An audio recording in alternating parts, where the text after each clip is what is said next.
Kari Lake's expert declares under penalty of perjury the following is true. I've got personal knowledge. I have a master's in cybersecurity. I continually work in areas of information security and infrastructure. I've worked for several testing labs and tested voting machines, specifically Weil Laboratories, National Technical Systems. My duties were to perform security tests on vendor voting systems. Clay says, I have read the Maricopa County General Election Ballot Investigation Report. I've read the transcripts of the preceding hearings. I've also read multiple emails and received responsive documents. I've got several log files from Maricopa, and I've received responsive data that I have personally reviewed to create the reports. And so Kari Lake's expert says, I make the following observations. In response to a public records request, Maricopa County returned the system log for 445 voting tabulator centers used in the 2022 election. I got them on or about December 6. A thorough, months-long analysis of the logs were conducted as part of our investigation. The meticulous data model design and intelligence isolation exercises included over 30 million lines of system logs. The scope of this effort encompassed several thousand man-hours in research, data, interviews, testing, and collaboration. Further complicating this time-consuming process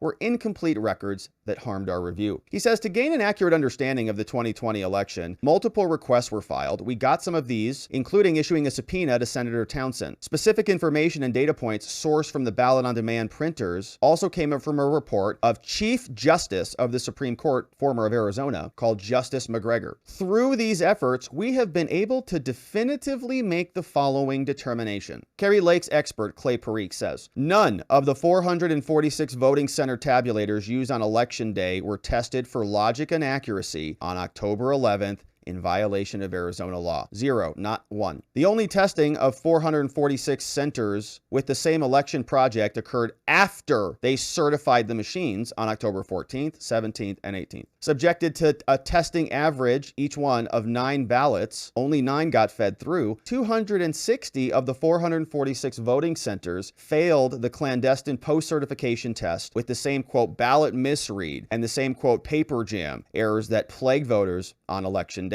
Following the tests in October, with the failed state of the tabulators preserved, because they had failed during the tests that are in the logs, Maricopa County knowingly and intentionally, or with reckless disregard, distributed the tabulators to voting centers for use on election day. Knowing they were bad, put them into service anyways. The print-to-fit issue was not caused by the reasons that were given. They were not limited to the BOD printers, nor was the condition isolated to only 3 centers. Instead, the fit-to-print resized ballot images were found by the Maricopa Board of Directors to be produced intermittently. Voting center tabs logs revealed that over 8,000 ballots were rejected for print-to-fit conditions, and they could not be read. They required duplication. The speckled and faded print issue was also not caused by the reasons they gave. The combination of both printer errors yielded approximately 7,000 ballot rejections every 30 minutes the day of the election, a rate which persisted and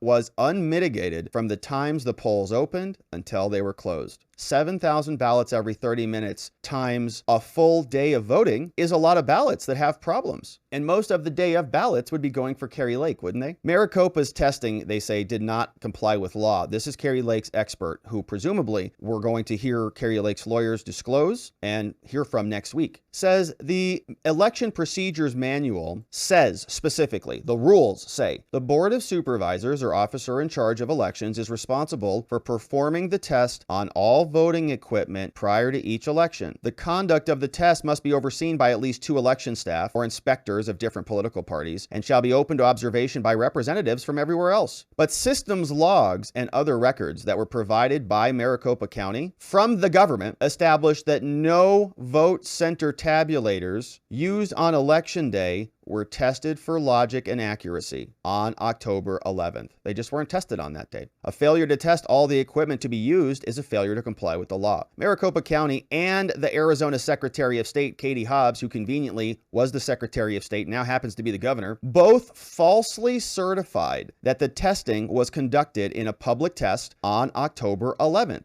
2022, but no vote center tabulators were tested yet. He refers us over to Exhibit 1. Let's see where this is. Look at this guy's report. Look at this report. Oh my gosh.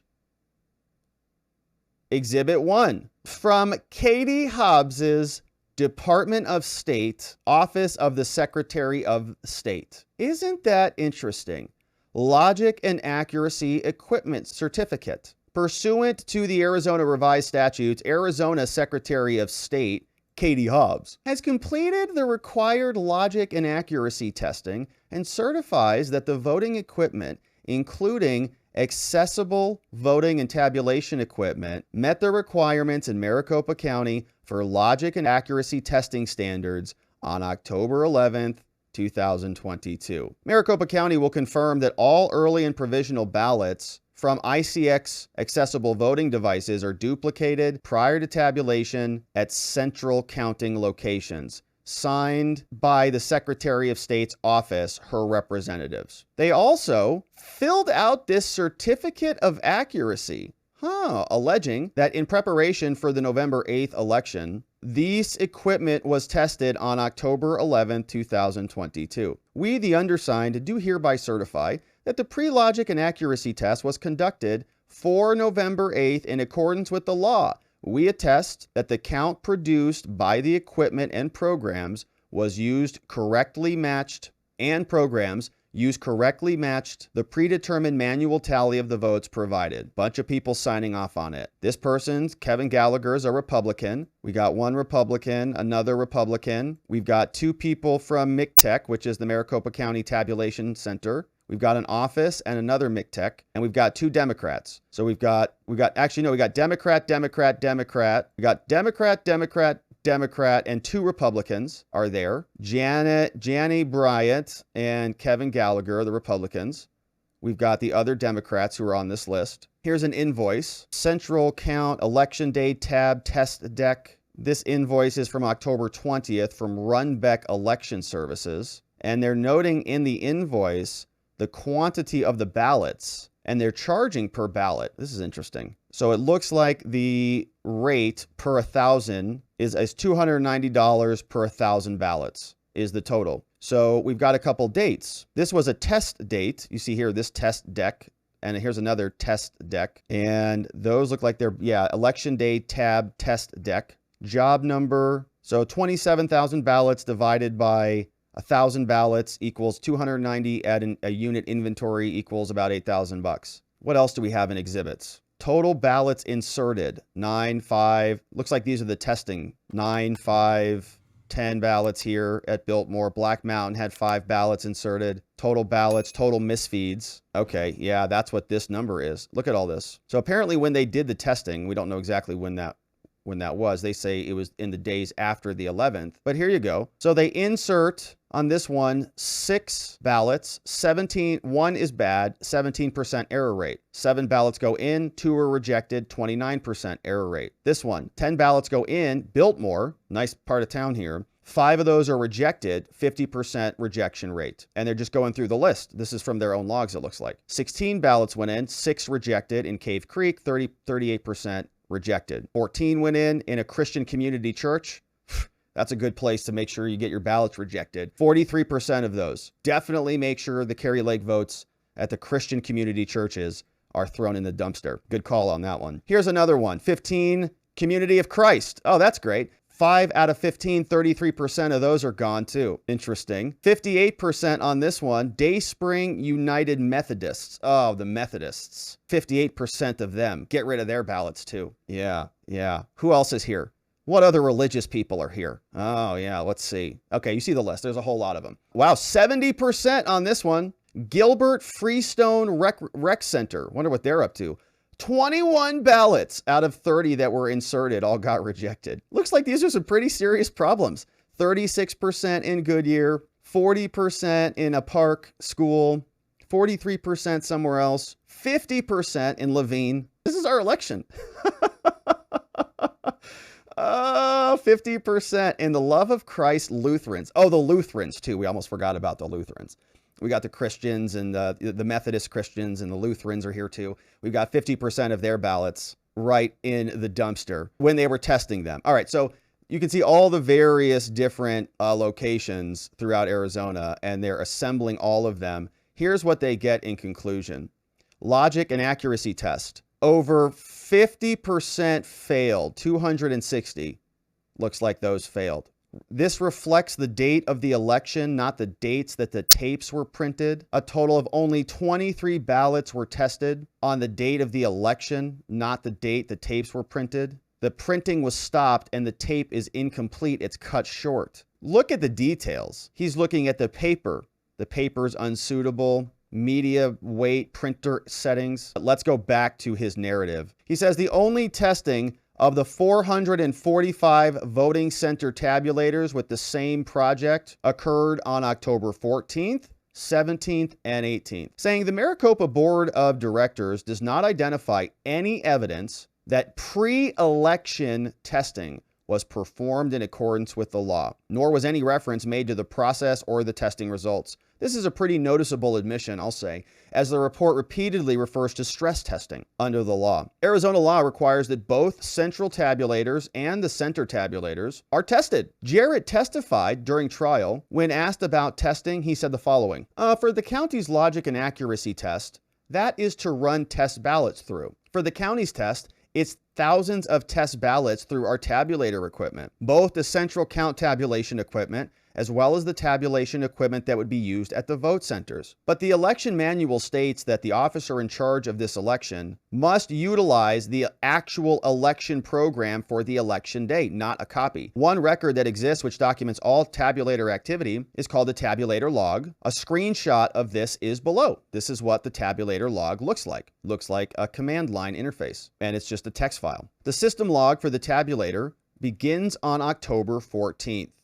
Indicated there on line 7. You see him here. This is the system log, October 14th. What did the certificates say when they were tested and certified? October 11th. The same system shows that the polls were closed on election day, thereby confirming that this log is in fact the actual election day program and not a copy. It's important to note that the log encompasses all activity for the election project beginning on the 14th. The log does not indicate that the tabulator was operated prior to the 14th, including the possibility that it was tested on the 11th. There is no October 11th log there. It goes from January 1970 to October 14th when they first started using it. So why did they say it was certified on October 11th? The same also removes any possibility of any testing conducted on or prior to October 11th using the actual election program. All vote center tabulator logs have the first initialization date using the same election project as used in the other logs, 14th, 17th, 18th. This is at least 3 days after the county certified the tests. Every one of the 446 tabulators were subject to some type of test, everyone, either on October 14th, the 17th, or the 18th. That included an average of about 9 ballots, which 260 of the 446 tabulators experienced errors on that day. So 0% errors, as we just looked through the logs, 184 of the 446, 260 had errors. And now some of those errors were in the 10%-ish, but others were 40%, 50%, especially for the Christians. The test described above was not open to the public. No public notice was issued for those tests, and no political party observers were present as required by the law. And as we saw, they all signed the document for the other date, not on those other dates. There is no record of memory card seals for any of the voting tabulator centers on any of the checklists, also in violation of the law. It says the vote center tabulator logs show no subsequent attempts to rescan or to troubleshoot or to remedy the failures of the tests. No, because they were working perfectly. The malfunction was part of the deployment.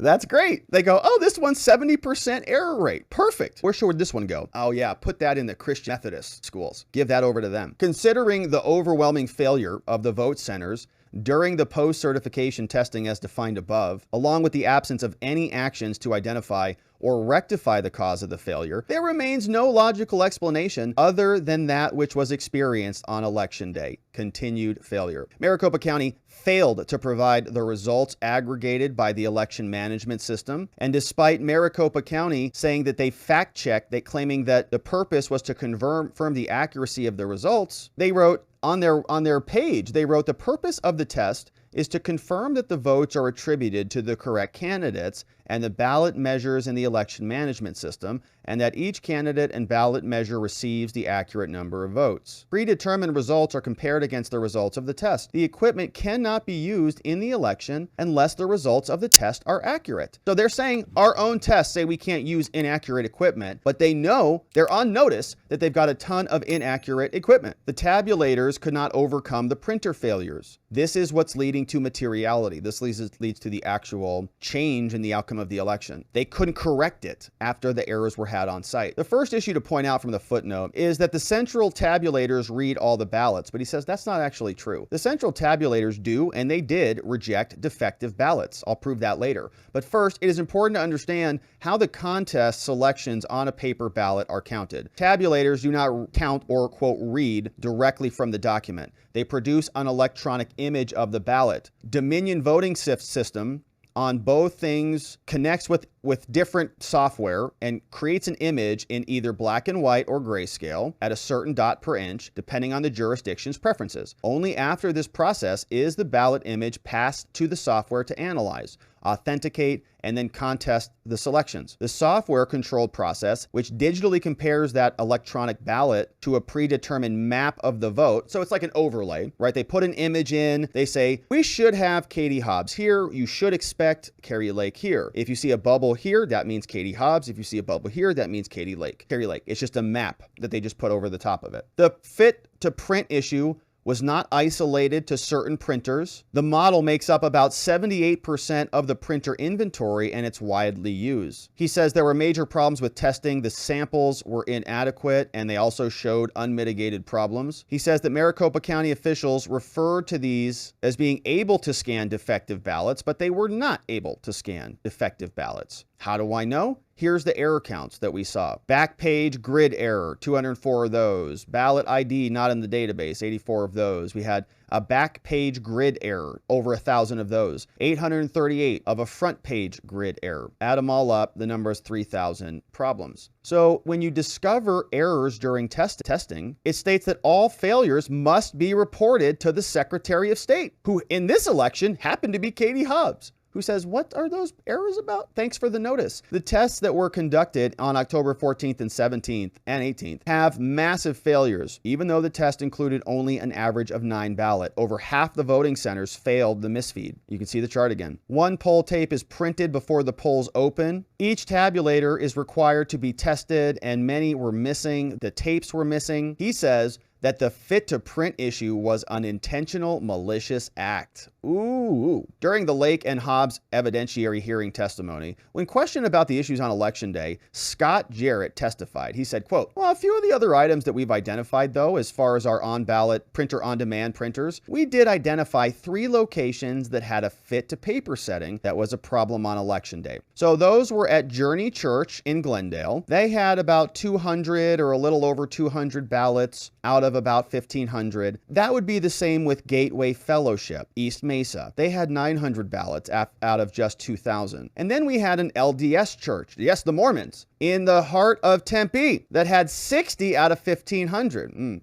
Says Jarrett describes the 19-inch image on a 20-inch paper as a fit-to-paper issue. Jarrett stated that the issue was, quote, due to our temporary technicians when they were trying to identify solutions on Election Day, adjust a setting. So Jarrett's testimony implies that this issue was limited and was caused by techs, just technicians. But that's inconsistent. The investigative report has several inconsistencies. Jarrett testified that techs had made changes, but there were no troubleshooting changes made during the investigative testing. There are no settings that a tech or anyone could make on the printer to make randomized changes to a printer. If this is a purely random error caused internally by the printer, it's either a software bug or an extremely rare hardware issue. The bug would have been the most likelihood, but there are no bug fixes or patches listed by the vendor. A patch or a bug fix would most likely exist, and it would affect every printer. But the randomness still doesn't reveal why this would be happening. The only cause of this is erroneous code or malware or remote configuration changes. During his testimony, Scott Jarrett stated that the fit-to-print issue occurred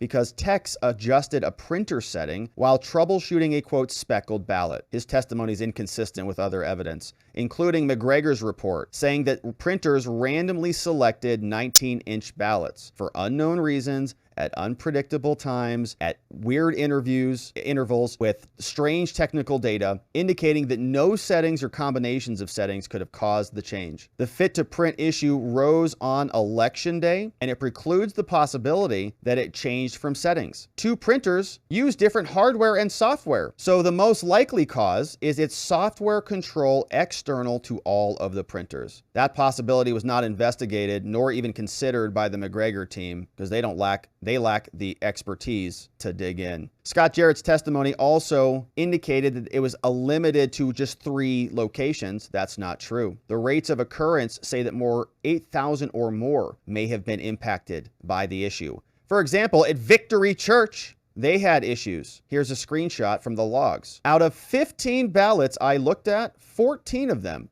were the 19-inch. 93% were the wrong ballot size. They're also taking a look at various settings, saying the settings were incorrect. We got a bunch of printer error messages. The error rates were extremely high. He's showing you the charts. Maricopa County's claim that the late afternoon fixes resolved the issue is also incorrect. The graph below shows thousands of false paper jams lasting almost all day until 6:30. Look at this, 6:30 a.m. to 7 p.m. Polls open right here at 6 in the morning. People get off work at about, 5 o'clock. This is about 6 o'clock. So if you're going in to vote, if you're leaving work on the way home, if you're going on your lunch break, if you're just taking your day to go off, jammed up in this section. Then they fix it. Oh my gosh, everybody's going home for the evening and the votes are being counted and it's looking good. So it all starts, not a problem anymore. They get it fixed. Election day showed a widespread continuous pattern of insert failures. 7,000 insert failures